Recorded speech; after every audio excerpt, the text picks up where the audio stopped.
মৃত্যুর পর জীবনের পরিপূর্ণতা সম্পর্কে আয়াতুল্লাহিল উজমা খামেনির দুটি বক্তব্য।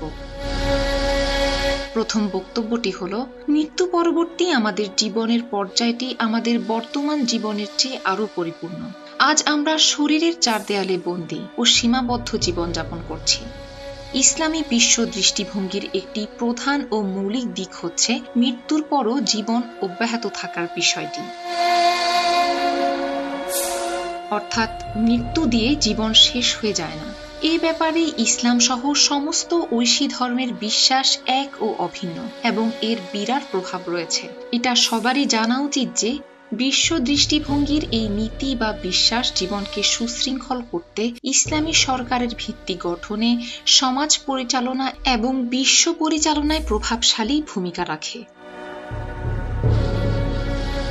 মৃত্যুর মাধ্যমে মানুষ যে ধ্বংস হয়ে যাবে তা নয়, বরং মৃত্যুর পরে আমরা একটি নতুন পর্যায়ে প্রবেশ করি। কিয়ামতের ময়দানে দুনিয়ার জীবনের যাবতীয় কার্যকলাপের হিসাব নিকাশ নেওয়া হবে।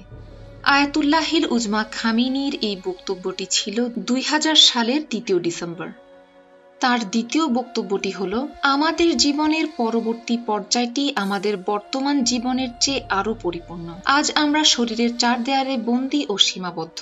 যদিও আমাদের জ্ঞান বুদ্ধি সর্বগামী এবং দৃষ্টিভঙ্গি সর্বত্র বিরাজমান এবং আমাদের ইচ্ছা শক্তি অনেক কিছুকে অতিক্রম করতে পারে, কিন্তু এত কিছুর পরও আমাদের শারীরিক সীমাবদ্ধতা রয়েছে অনেক। আমাদের মৃত্যু পরবর্তী জগতে ভিন্ন ধরনের এমন শারীরিক অবকাঠামো থাকবে যেখানে ওই দৈহিক সীমাবদ্ধতা থাকে না এবং মানুষ অনেক ব্যাপক অর্থে অসীম হয়ে যাবে।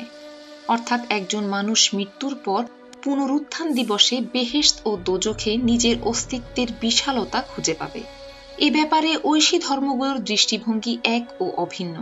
মৃত্যু পরবর্তী সময়ে দুই ধরনের জীবন আছে, একটি সুখী ও আরামদায়ক জীবন এবং সব দিক থেকে পরিপূর্ণ, আর অন্যটি হলো তিক্ত ও কঠিন জীবন এবং নির্যাতন ও কষ্টের সর্বোচ্চ পর্যায়। প্রথমটি বেহেশত এবং দ্বিতীয়টি হচ্ছে দোজখ। আয়াতুল্লাহিল উজমা খামেনির এই বক্তব্যটি ছিল 1992 সালের 13 মে।